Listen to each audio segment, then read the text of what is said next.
he shouldn't come. Right? So it is not a faith-based organization. It is something which gradually develops. One begins to learn. And I can tell you, people who have been there 70 years, who are discovering magnificent truths in what Sri Aurobindo had taught. It has taken them quite some time, yet they have no claim whatsoever to have discovered the whole truth. So first of all, I don't accept it as a faith-based organization. Secondly, it does not depend what you are doing, it depends on how you are doing. If you do it in the right way, it becomes a spiritual activity. You can work at a samadhi or at a temple full of egoism, and it is a totally unspiritual activity. So there is no activity that is spiritual or unspiritual. There is a consciousness that is spiritual or unspiritual. Sorry, if I can just come back very quickly on that. I mean, I acknowledge that you say it's not a faith-based organisation, but the point that I'm trying to make is that it is represented as such within different social groups. It's unfortunate, but it's there. So we have to correct that. Rather than replying to something that is wrong, I would rather correct it. Yeah. But the point is that you know, it gets produced in different social environments in that way, and my concern, I suppose, is to think about how far the organisation should be, you know, sort of negotiating with the way it's represented in those broader social groups. I mean, how should, not just by trying to correct it, but actually by sort of trying to understand why it is occurring, why it is being represented in that way. Because this division has been made between secularism and spirituality. It has become part of the Indian constitution.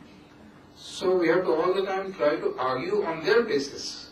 I don't accept that basis. I question that very basis. If you say education has to be unspiritual, it has to be secular, I'm sorry, I don't agree with that at all. We are trying our best to give our children an education that is highly intellectual, but at the same time spiritual. Right? And not based on any one religion, Hindu or Christianity or Islam or any aspect. They have to have exposure to everything. They have to find out for themselves which way they would like to pursue, and not be so arrogant as to think that all these are idiots, I am the only one who understands, right? So, to me, this misrepresentation is an unfortunate consequence of the westernizing of Indian culture, right? And all culture are looked at from that point of view. I have great admiration for the West, but I cannot accept their view on religion, faith, and secularism as the last word. By no means will I accept it. And this is not anything else but deep analysis. From that point of view, I am a scholar. I can even argue for this, but that will take hours.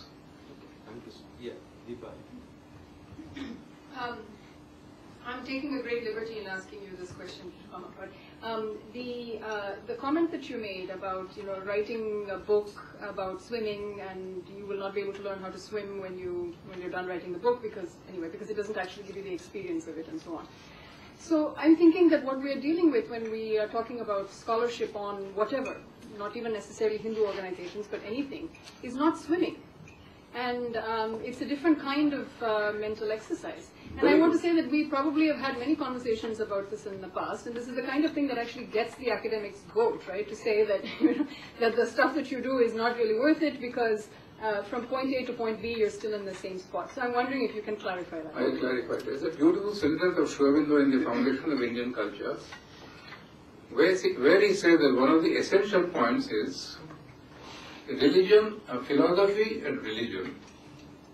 Philosophy made dynamic by religion, religion enlightened by philosophy. They are the essential features of Indian culture. What does it mean? I know that Shankara has reached there. I can give you a very big lecture on that. To reach there, I have to make it dynamic. There is a discipline, there is a way by which I go. That discipline is given to you by religion and spirituality. That is why I said I can give you a very big lecture on swimming. But unless I go to the swimming pool and try the water, I will never understand anything. So that is where the dynamism comes in. Right? Second thing is, just a minute, let me finish. Religion by its nature, by always stressing on faith and faith and faith and nothing else but faith, tends to become narrow. I've had some result, therefore I believe that this is right, but not only I believe it is right, everybody in the world must believe it is right.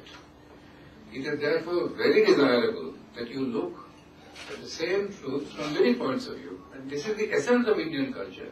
Do you realize that in the systems of Indian philosophy, there is one which says there is one God, there is one which says there are two gods, there is one which says which God doesn't exist. Buddhism is an atheistic religion. Please remember that. Sankhya is an atheistic religion. And there is a Charvaka religion which says that God doesn't exist. Enjoy life. Intellectually we accept all these viewpoints. It is interesting.